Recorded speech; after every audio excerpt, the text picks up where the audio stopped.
বিসমিল্লাহির রহমানির রহিম। উপস্থিত সুধী, আসসালামু আলাইকুম। আমি বিডি 462536 সার্জেন্ট মেজবাউদ্দিন সরবরাহ সহকারী। আমি গত 26 ফেব্রুয়ারি 1992 ইংরেজি হতে 5 মে 2005 ইংরেজি পর্যন্ত 13 বছর 3 মাস বাংলাদেশ বিমান বাহিনীতে অত্যন্ত সৎ ও নিষ্ঠার সহিত চাকুরি করি। চাকুরিতে আমাদের একই বাড়ির আমার দুঃসম্পর্কের জ্যাঠাতো ভাই চট্টগ্রাম 2 নম্বর ফিল্ড ইউনিটের ভারপ্রাপ্ত এনসিইউ ফ্লাইট সার্জেন্ট মোজাম্মেল হকের ইন্ধনে এবং প্ররোচনায় ভারপ্রাপ্ত এনসিইউ ফ্লাইট সার্জেন্ট দেলোয়ার এবং ওয়ারেন্ট অফিসার রফিক আমার বিরুদ্ধে বিভিন্ন ষড়যন্ত্র করতে থাকেন। আমি বিষয়টি ভারপ্রাপ্ত কর্মকর্তা স্যারকে জানালে স্যার অধিনায়ক স্যার বরাবর আবেদন করতে বলেন। অধিনায়ক স্যার বরাবর আবেদন করলে স্যারের সামনে ভারপ্রাপ্ত এনসিইউ ফ্লাইট সার্জেন্ট দেলোয়ার বলেন আমি নাকি জামাত শিবির করি, আমি নাকি ইসলামী জঙ্গি ইত্যাদি, এবং বাসায় পড়ার জন্য বিমান বাহিনীর লাইব্রেরি থেকে নেওয়া একটি ইসলামী বই আমার ড্রয়ার থেকে নিয়ে অধিনায়ক স্যারকে দেখান।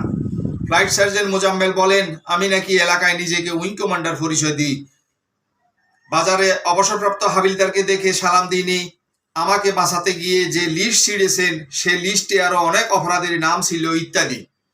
ওয়ারেন্ট অফিসার রফিক সাহেবও আমার বিরুদ্ধে বিভিন্ন মিথ্যা এবং ষড়যন্ত্রমূলক কথা বলেন। এরপর আমাকে জোরপূর্বক বিএনএস পতেঙ্গার সাইকিয়াট্রিস্ট ওয়ার্ডে ভর্তি করে রাখেন। ডাক্তার তাদেরকে হাসপাতালে ডেকে নিয়ে গেলে সেখানে আমার বিরুদ্ধে বিভিন্ন মিথ্যা কথা বলেন। তারা বলেন আমি নাকি জামাত শিবির করি, আমি ইসলামী জঙ্গি ইত্যাদি।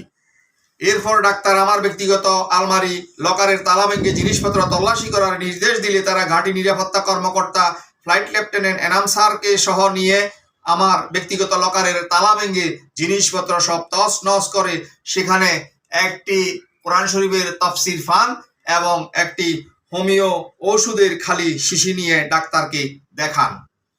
ডাক্তার স্যার সব বুঝতে পেরে আমি খুবই ভদ্র, নম্র, বৈশ্য, মিশুক এবং ফিট ফর সার্ভিস ইত্যাদি লিখে সার্টিফিকেট দিয়ে আমাকে ছেড়ে দেন। এর কয়েকদিন পর আমাকে ট্রেনিং উইংয়ে অ্যাডভান্স ট্রেনিং করার জন্য ডাকা হয়। ট্রেনিং উইং থেকে আমাকে একদিন ফিল্ড ইউনিটে ডাকা হলে সেখানে যাই। ফ্লাইট সার্জেন্ট মোজাম্মেল সহ আমাকে জিজ্ঞাসাবাদের পর রাত 10টায় চলে যেতে বললে গুটগুটে অন্ধকারের মধ্যে হঠাৎ 2টা ফায়ারের শব্দ করা হয়। ভয় দেখানোর জন্য ফাঁকা আওয়াজ বা না অন্য শব্দ আমি জানি না।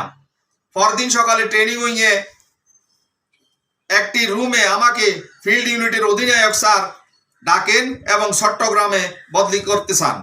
আমি ঢাকা বা যশোর চাকরি করতে চাই জানালে স্যার আমাকে সূরা কাফিরুন ও দোয়া কুনুত পড়তে বলেন। আমি পড়ার পর আবার